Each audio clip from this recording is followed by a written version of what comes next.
all for coming, and thank you for having me. Very happy to be here. What a wonderful city. This is my first time in Barcelona, so I'll have to come back. I want to give you a sense for how dramatically the world is changing and give you some sense of how we see some of these technologies evolving, and then specifically a couple of ideas for Barcelona and also for Spain as to where we go from here. Elias and they mentioned my background. That's my White House uniform. This is more my Silicon Valley outfit here. You've heard a little bit about my background. How many of you have seen this diagram before? Can I see a show of hands? Have you seen this image? Okay, a couple of you. If you look carefully at this image, there's the image of a dog in the middle of this, right? Its head is to the ground. It's the left front leg is over here. The body's over there. Does everybody see the dog? Okay, if you don't see the dog, let me make it easy. There's the dog, right? Now, I've just rewired your brains. For the rest of your life, when you see this image, you'll see the dog. And in fact, you can't not see it, right? I want to have that impact on you today with this presentation. I want to have you walk out of here never thinking about technology in the same way again. I did that without your permission, so with your permission, we'll go ahead. By the way, from a neuroscience perspective, we have no idea how this happens. We don't know how the brain creates a permanent one-way learning that can't be reversed. So we study a series of very fast-moving technologies that are all doubling in their price performance anywhere from 1 to 2 years. And we're turning the world into information. You heard dramatically from Waze how they're taking different types of information and making them useful. We're doing that all over the place. Our relationships are now digital, right? Not analog. Our communications are all digital. Your memories aren't in your heads anymore, they're in your smartphones, right? And so little by little, we're augmenting the human experience using technology, and that's leading to some very huge changes in how we live our lives. We're driving the world forward with technology in a very dramatic way, and the last 2 or 3 decades has been really driven by the pace and change in computing. The $1,000 laptop that's sitting there 10 years ago had the equivalent computing power of the brain of an insect. That's how much raw computing power it had in it. Today, it's the equivalent of the brain of a mouse. In 10 years, it'll have the equivalent of 1 human brain. And in 20 years after that, it'll have the equivalent of all 7 billion human brains on the planet. That equivalent of computing power in that laptop. And the question is, what would we do with it? What will we do with that level of computing? We think that technology is hard to predict, and we don't know where it's going, but we actually know exactly how far that will go.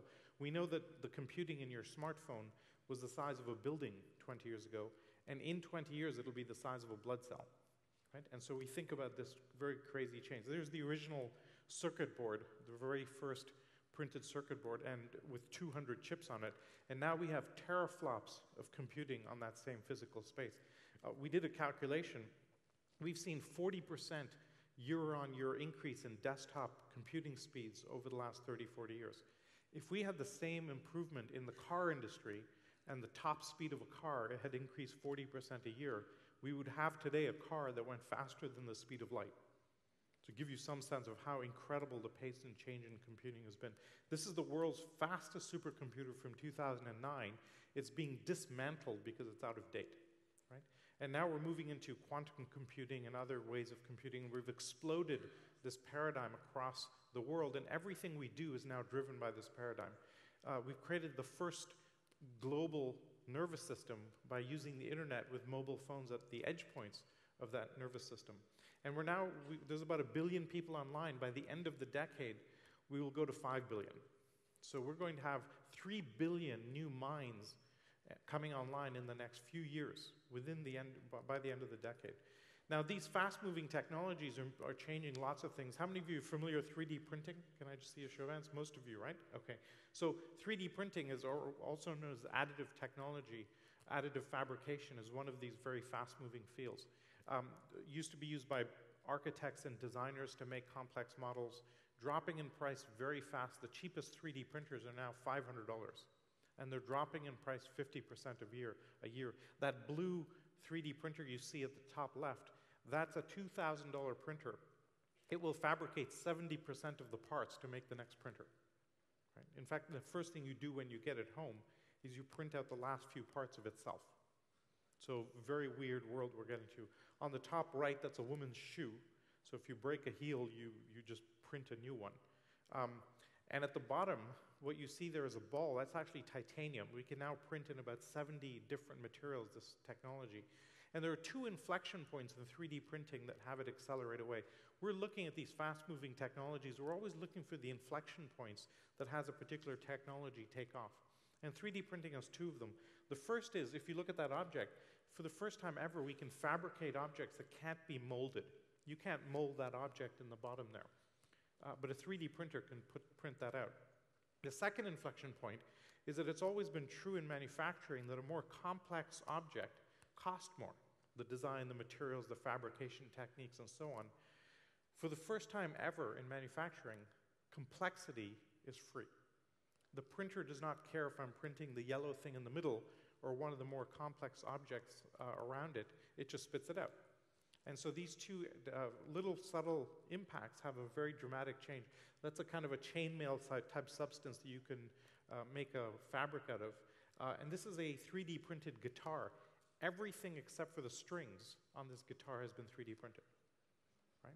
And so we're moving very quickly into a crazy new world. On the bottom left, that's actually food. If you can print with plastic or rubber or metal, why not with chocolate and nutrients and vitamins and flavors? And we're getting quickly to the point of a Star Trek replicator, and that's getting kind of surreal out there. So this is one of the examples of a very fast-moving technology that's having very radical impact and very dramatic changes for how and it will enable a whole new way of doing things that we've never seen before. We're based at NASA in Silicon Valley, and we bring together the leading thinkers in the world in the fastest-moving technologies. And this graph is the one graph I'd like you to remember when you leave here. Ray Kurzweil, one of our co-founders, put this together when he was tracking the price performance of computing. That's a logarithmic graph, so every change on it is an order of magnitude. He found that going way past Moore's law, that we've been very steadily doubling the price performance of computing for over 100 years, all the way back to 1900. And the question that he asked himself when he saw this was why? Why is that curve so smooth and so steady? We've had wars and recessions and ups and downs in the semiconductor industry. You can predict that like clockwork, right? And it doesn't make sense. And he spent about 10 years doing research on this, trying to understand why is this the case. And he came up with a fundamental observation that now drives a lot of what we do, which is once you take any domain or any discipline or any product area or industry and you base it in information and you power it with information flow, it goes into an exponential growth path and it starts doubling in its price performance every 1 to 2 years. And once on that path, once it starts on that information-based path, nothing slows it down. It keeps on that path. And so we're seeing that in computing, we're seeing that across the board, across all of these different technologies that we look at. And we study these fast-moving technologies, and the ones on the top left are the key technologies that are doubling every 1 to 2 years in their price performance. At the bottom there are the other areas that we think about: design, policy, law, and ethics, regulatory frameworks. How do we navigate and manage all these technologies with the pace of change? The blue 3D printer that I showed you, stem cell researchers are using that printer to spray layers of stem cells on top of each other to create human organs, kidneys, livers, pancreas, etc. And we're within a few years of fabricating and having working prototypes of kidneys and livers. If you think about just that one thing, right, 3D printing a human organ, it will completely change medicine. It has enormous ethical implications, regulatory implications. What if somebody hacks it, right? If I'm Irish, can I change the processing power of alcohol in my liver? All sorts of interesting things become possible. And we'll be doing these over the next few years. And we'll have to think about how we manage and navigate all of this complexity. We've gathered together, as I said before, some of the leading thinkers in the world that are doing the cutting-edge research into these areas, whether it's Craig Venter, who sequenced the first human genome, or Dean Kamen, who created the Segway, Vint Cerf, who created the IP address system, and so on. And our mission statement is to bring these thinkers together and think about how can we harness the pace and change and the acceleration in these technologies to solve the biggest problems in the world. And we think that technology is a major driver of progress. You will guess by the end of this presentation that we're optimists in technology. We think it's a major driver of progress. Maybe it's the only major driver of progress that we've ever seen. Right? And if we don't solve big problems with technology, then we often end up in war. There are 70 armed conflicts around the world today fighting over clean water because we don't have the right desalinization, purification techniques at the right price points all around the world. And war is a very expensive way of progressing humanity. We think technology is a much better way of doing that. The other point about this is that if part of the world is growing exponentially based on these very fast-moving information-based technologies, and part of the world is linear, that causes a lot of stress. The Arab Spring is an example of that. The younger generation is using information and leveraging it in a way that the older generation can't conceive of, and that's causing a lot of stress. Now, if you're an entrepreneur, where you see stress, you also have opportunity, right? And from a business perspective, there's huge amounts of opportunity in these fast-moving technologies. Every summer, we bring together 80 students that come from 35 or 40 different countries. They come and live with us for 10 weeks at NASA. We're looking for graduate students that have done something leadership-oriented. They've built an organization, they've run an NGO, something like that, and they're interested in solving the biggest problems in the world. That's who we're looking for. We had last summer 4,000 applicants from 120 countries fighting over the 80 slots. When they come in, they spend half the summer. We give them a download across all of these technologies. We bring in 160 different speakers that deliver 300 hours of lectures, labs, and workshops on what is the future of all of these technologies. Most academics think about the past. How did this model evolve? How did this equation develop? And so on. We think about where are these technologies going? What does it mean when we get to the $100 genome? When will 3D printing get to this level of resolution? What happens when these fields intersect? Who are the leading companies and labs in this area? Who are the top thought leaders across all of these different domains? The second half of the summer, we turn into an incubator. And the students form teams focused on a global problem. Poverty, clean water, climate change, public health, pandemic, something like that. And the objective that we give them is use these technologies, come up with a product or service that would impact 1 billion people within 10 years, and then launch them. So at the end of the summer, we launch these as NGOs or for-profit companies or research ideas. This is one example. This team was looking at 3D printing and control systems.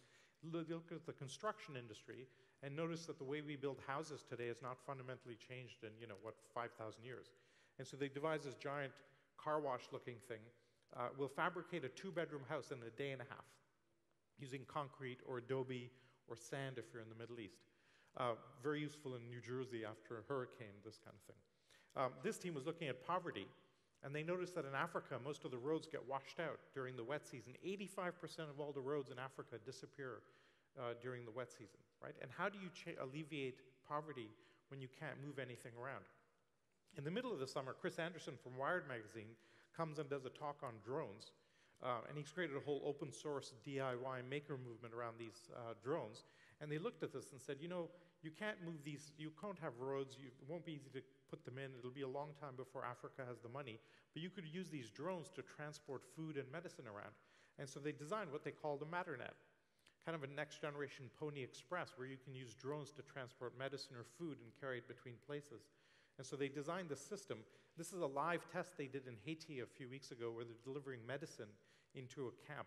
And today, one of these drones can carry a 2-kilo package of medicine or food and carry it up to, say, 10 kilometers. That's the range. But it's doubling in its capability every 9 months. So by the end of this year, 4 kilos, by the middle of next year, 8 kilos, and now things get very interesting, right? So we're teaching our students to spot the doubling patterns in these technologies and then layer solutions based on those technologies. We also do a 1-week executive program focused more on the existing leaders in the world. I think I saw Joaquin somewhere. Joaquin is one of our alumni over here. And here we're looking slightly more at the business opportunity. If you're running a big company and you're not aware of what technology is coming from the side and are going to orthogonally impact you, you're simply not doing your job, right? You end up as Kodak or Nokia or RIM, where you get left behind by technology very, very quickly. And so this is a photograph from Uruguay. We actually went down and took the faculty down and did a workshop for 3 days with the president of Uruguay and all of his 150 top policy advisors. So now we're advising large governments around the world, mostly yelling at them, to be honest, about how to think about it. This is probably the most interesting attribute of our model. This is a photograph from our curriculum planning sessions. Because we're dealing with the fastest moving technologies, we update our curriculum very frequently. Every 2 months, we convene our entire faculty and we revisit every lecture because we're dealing with such fast moving areas. So that's a very surreal and different model where we've had to develop a near real-time curriculum development mechanism to deal with all of this. So what we think about is fast-moving technologies that are scaling very fast, and we bring together the leading thinkers in the world and point people at the biggest opportunities. And we hope something interesting happens as you swirl that around. So that's some sense of our model. I want to run through some of the breakthroughs and some of the technology developments that we're seeing in these areas. Some of you will remember this photograph at the bottom here. This is Garry Kasparov, the world's best chess champion. 20 years ago, we thought there was no way a computer would beat the world's best human chess champion. And today, there's no human being that can beat a computer at chess. And so it's a very dramatic turnaround. And we're moving to a very new world where we're starting to reverse engineer the brain and start to understand what are the functions in the brain. Can we map that in technology? This is a picture of a game called Jeopardy! And the world's best players of this quiz game, it's an American quiz show, are being played by a computer, which is at the bottom in the middle there, and the computer is thrashing the two best human champions. And literally 5 years ago, we thought this wasn't possible. We thought there was no way a computer would be able to play this game. And now we have not just beating, it's beating the best two human players. And the world is very different. IBM is now floating that to the handheld device, and we'll have handheld access to this level of language recognition with puns, irony, humor, all of the double meanings that go into some of these games. And what happens when you can apply that to healthcare or education? What happens when your smartphone can understand every little nuance in your language and understand exactly where is your development pace in these different areas, right? So very surreal things happening with robotics. When you take robotics and you move it into things, you start having interesting things happen. At the bottom, this is something called the flea. It's a little robot that'll jump up and down. It'll jump up a 3-story building. You can see it popping up there. And at the top, this is called Cheetah. It's a running dog, fully autonomous. There's no central programming, it just runs faster and faster. My slide is a little out of date. It now does 50 kilometers an hour, this robot. So imagine that running down the street after you, right, with a gun. Not a very pleasant thought about how quickly this will move. And robotics is being driven by the sheer miniaturization and all this. You're all familiar with these $20 helicopters that all the kids are playing with right now. 4 years ago, that same helicopter cost $700. And 8 years ago, it wasn't even possible. Right? That's how dramatic. So something that wasn't possible 8 years ago cost hundreds of dollars 4 years ago, and now it's $20. Now, when it's $700, very few people can afford it, to play with it, to make games with it, and so on. When it's $20, that many more people have access to it, and the environment is democratizing very quickly. This guy has gone and built a drone to watch his child as he goes to school. He's put a sensor into the kid's school bag, some privacy implications around this. And now you can buy this if you want. If you're too lazy to take your kids to school, you can basically buy this device and do this. So people are going to start doing very interesting things with these drones as we go forward. This is a couple of drones that are actually throwing a stick back and forth. You can see how incredible they're moving around. They're throwing a pole back and forth, and they're able to calculate in real time where will the pole be and then catch it. Right? Pretty amazing. And this next one is these drones are actually catching a ball, throwing and catching a ball. And they're fully autonomous. There's no central programming. So they're maneuvering and navigating completely by themselves to just do the task at hand. Right? Pretty amazing. So AI and robotics is moving very, very fast, and we'll see very dramatic advances in this. Now we'll move on to biotech and bioinformatics. 50 years ago, we had a dramatic discovery. We discovered the genome. And we found that life is actually information-based. When we do computing, we turn bits on and off, and that's how we do computing. Life has a 4-bit computer. It has 4 switches, A, T, C, and G. And by combining those in different ways, we have all of the richness and diversity that we have in biology and some of the interesting specimens that I see here in front of us. Now, in the same way with computing, where you have physical gates, logic layers, computing software, networks, and so on, in life we have the same stack. We have proteins and genes combining to make biochemical reactions, forming metabolic pathways, and then up to tissues and organs.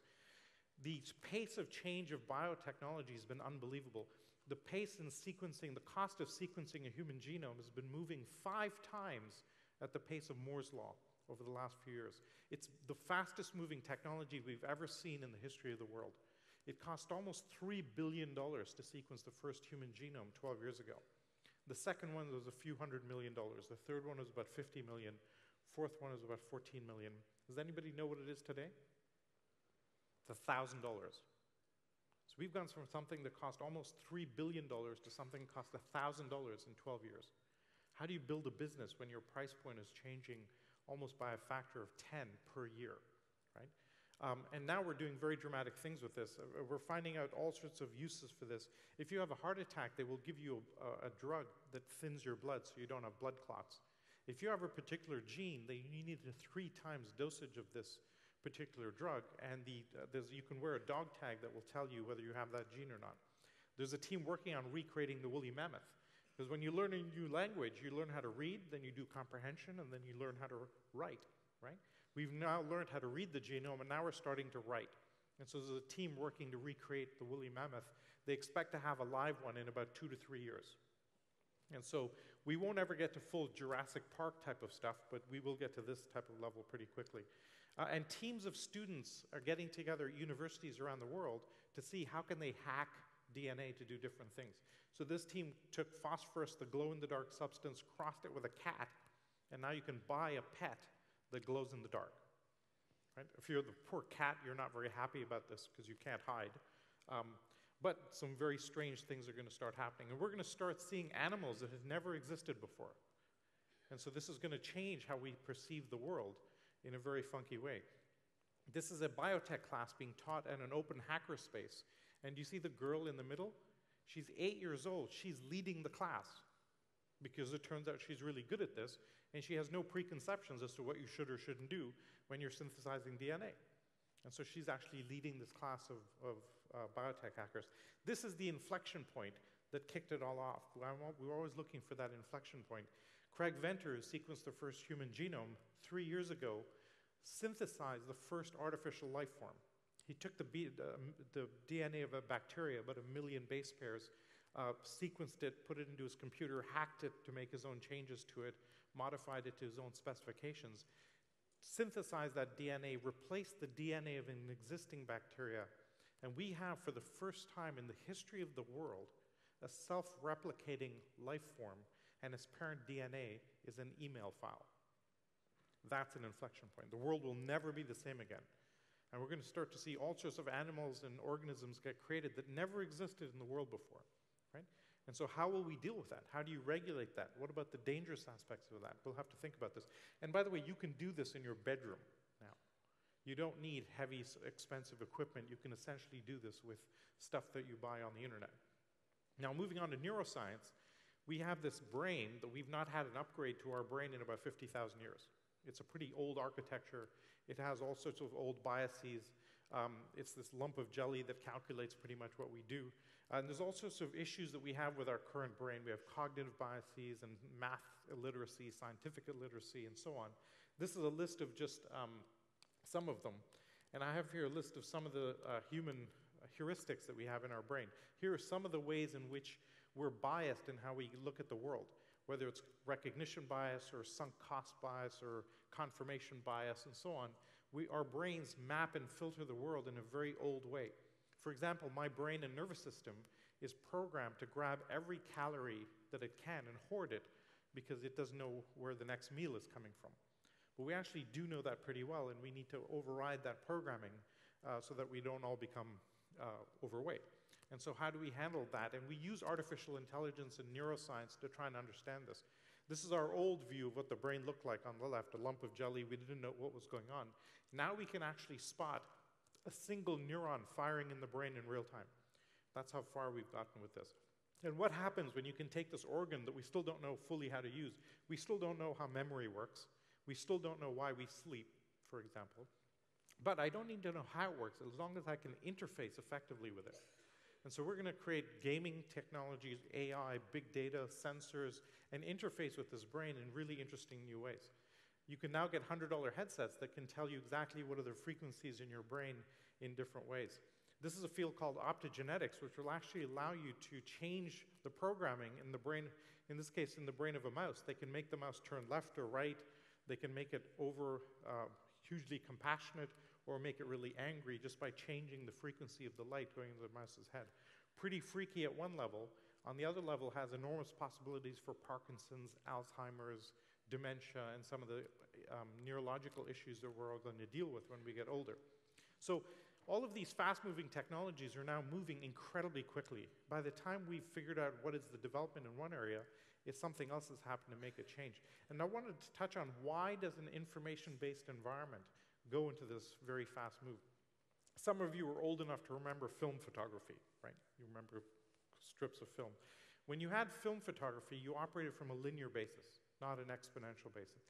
Every photograph you took cost an incremental linear chunk of money, maybe €1 a photograph to develop it, the cost of the film, the cost of the processing, and so on. When you go to digital photography, the marginal cost of a new photograph goes essentially to zero. It's essentially free to create extra photographs, right? And now we have an abundance of photographs. We can take billions of photographs, and we can see that out there. And all of these things happen. Now it becomes easy to move and copy information around. You can apply correlations and modeling and machine learning against it, and the whole environment changes very quickly. And whereas there's very few people in the world that have the expertise to make a camera, when you give access to the camera to a software developer, there are 10 million developers in the world that can hack away at a software camera. So the shift from a material world to a digital world has an explosion in potential and possibilities, and that's what's driving such crazy changes everywhere that we see. And all these technologies and all of these developments are very sexy, but we're fundamentally just not set up for this. We are not set up to absorb this pace of change. I'm going to play a little video. Could I get some sound and audio on this video? This is the video of what it's like to drive in the Google car. How many of you know what the Google car is? See, show of hands. Okay, Google car is an autonomous car. It drives itself. There's no driver. Okay, and I'll show you a video clip of what it looks like to drive this. The Ants team will never believe There's a little swearing at this. Go, that's the right word. Holy shit. Sorry. Holy shit. There's no fucking hands on that wheel. Oh my god. What?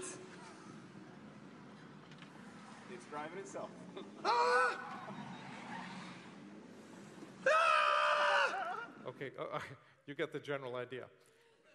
That scream, by the way, that scream is the visceral scream of humanity meeting advanced technology. Okay? And when you first get in the car and it takes off at very high speed and it's going around the obstacle course faster than you can drive it, that's the reaction. It's a very visceral gut feeling reaction. After 10 minutes of driving in it, it's like getting into an elevator. You press a button, it goes where you want to go. But the first reaction is very visceral. Now, here's what's interesting about this car. This car has already done 500,000 kilometers on California highways and streets without an accident. And it will be prime time and be very available within the next 3 to 5 years. So within a few years, we're going to have cars that are driving themselves out on the roads. Okay? It already has been licensed in California, Nevada, Florida, and 16 other states have laws on the books.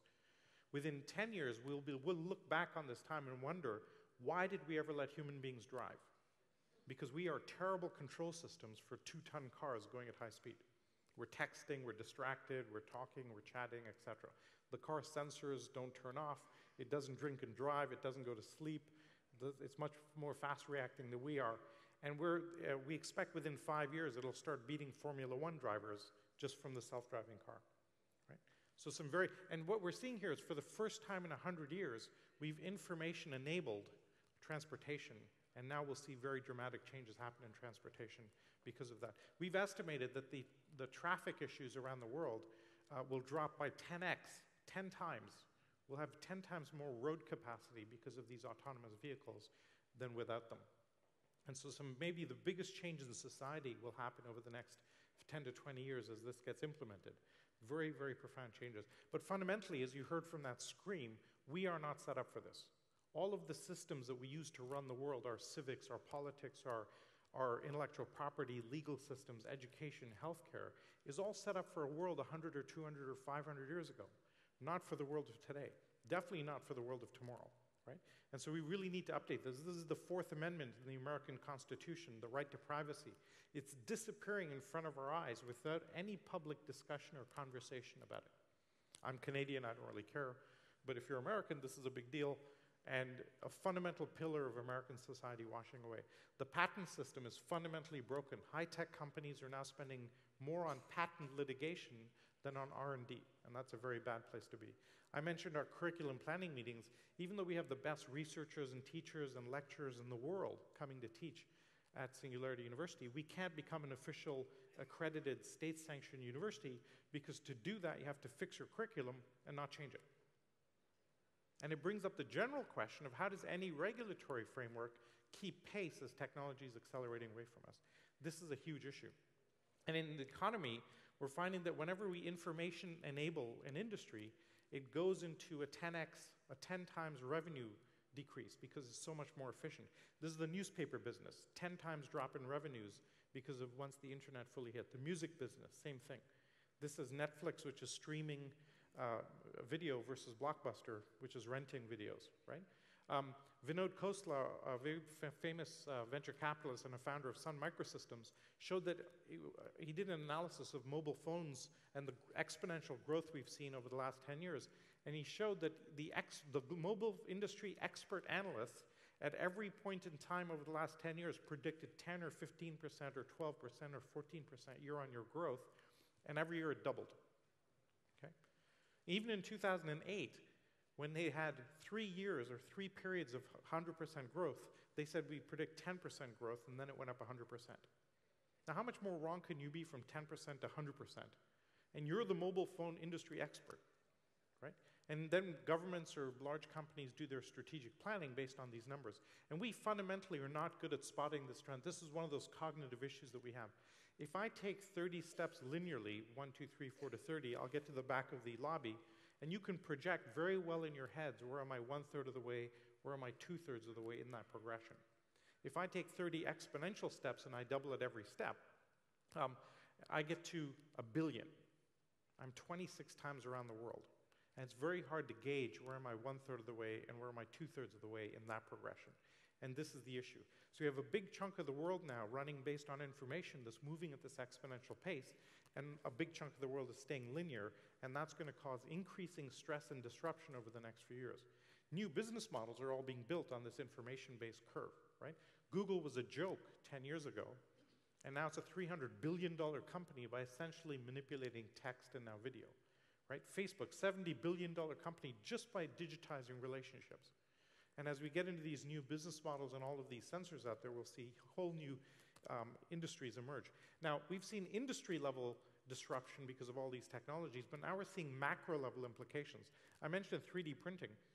In a few years, we'll all have a 3D printer at home, right? 20 years ago, only big businesses could have laser printers at home, and then small businesses, and now we all have laser printers at home. In the same way, we'll all have 3D printers at home. The Chinese economy is fundamentally based on shipping and assembling cheap plastic parts. What happens to their economy within 5 to 10 years, right? Big impact. And how do you shift 1 billion people? So this is going to be pretty huge. So we have a new pope. So I think this is causing some pretty hellish outcomes for the world. We have a huge amount of exponential changes in the world. The amount of money is dropping. We have a failure of leadership to see it, and systemic failure across all of our institutions to navigate this, right? And now nations are starting to fail. Unemployment below 30 here in Spain is, what, 50%? It's an incredible, incredible number. How are we going to solve this? And all of this driven by all these information-based environments. So where do we go from here? I think one thing is, I've done a talk that you can look at if you're interested called Occupy Mail Street. I make the point that we're running the world today on a series of very top-down structures. Judeo-Christian religions, the corporation, military-industrial complex, very hierarchical, very archetypally male. But we're moving to a very bottom-up world. The open source movement, the maker movement, the DIY movement, Burning Man, all of these structures that are coming bottom up are now going to be running the world as we go forward. I think we're going to see the end of nation states, because the structures that we needed to run nation states are too heavy and too overwhelming. And I think we're going to descend from going from nation states to what are called city-states. And we used to use city-states a few thousand years ago. We tried to consolidate that to run ourselves as countries, but fundamentally we're much better organized. A city is a much more natural organizing principle for human beings. Everybody knows their place in a city like Barcelona. right? But in a big country, you don't know where you fit really. And the tensions are now getting very difficult, and you know that better here than most places in the world. And so I think there's some real positive advantages of this, and I think we'll see this happen. One of our faculty has made a prediction that the US will not exist as a country within 30 years. He predicts that that will happen. The US will not exist as a country within 30 years. Europe is already breaking apart. And so we think we're going to end up with very granular city-states all around the world managing themselves in new ways. If you're in China and you're a mayor, you have much more power than the central government. China is now run by the mayors of all the cities, not by the central government. Now, if that's hell and the world is descending into this chaos, what does heaven look like? And heaven is really crazy entrepreneurs. Really, that's the only way we get out of this.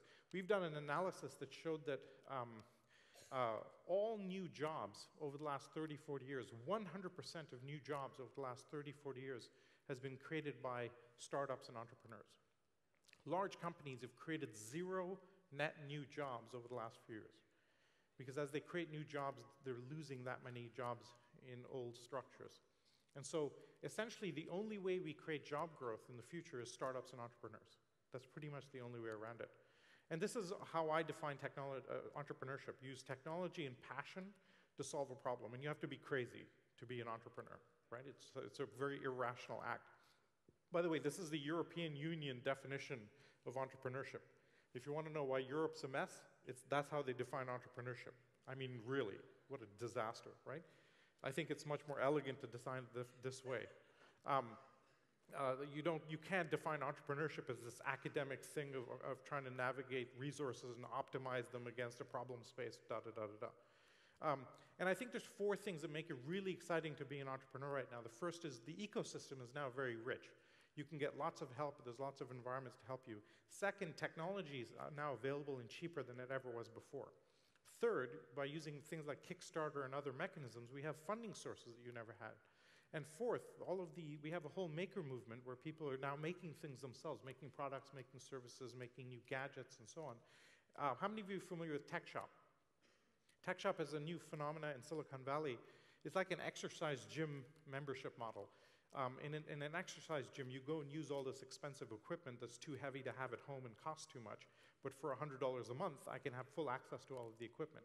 Tech Shop does the same thing. I can make anything I want at Tech Shop. And I pay $100 a month as a subscription fee, and I can essentially go and make anything I want. If you're familiar with Square, the payment-to-payment system, that was a Tech Shop project.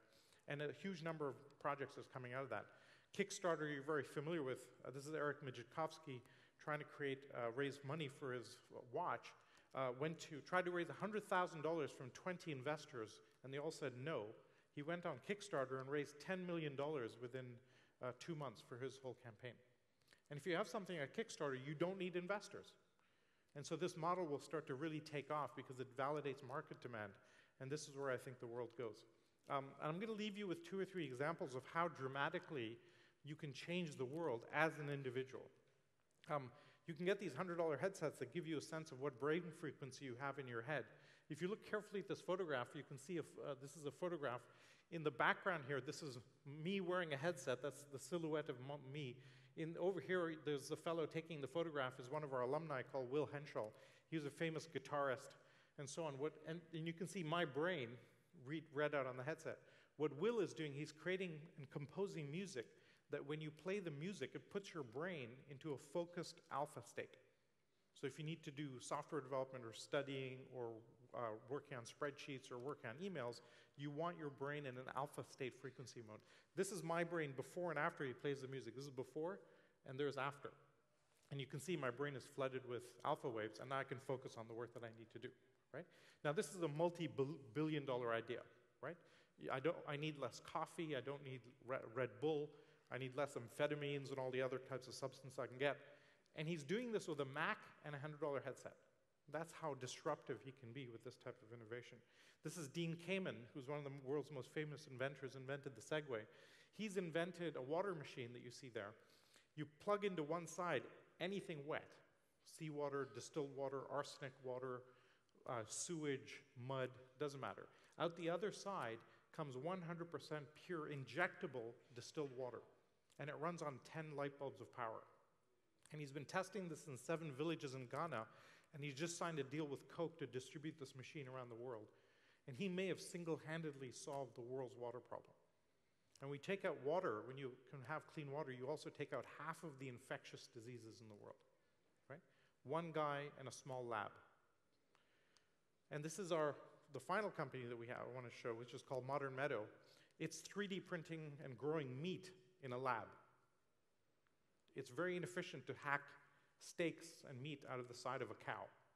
And if the middle class grows the way we expect it to, we will need 50 billion extra farm animals for meat processing in the next 3 decades. It'll be a disaster for the environment. So this company is actually growing meat in a lab and growing leather because it's much more easy and efficient to do that, much more efficient use of resources. Now, if you're Argentina or Uruguay, a big chunk of your economy is beef, right? What happens to your economy if this is successful?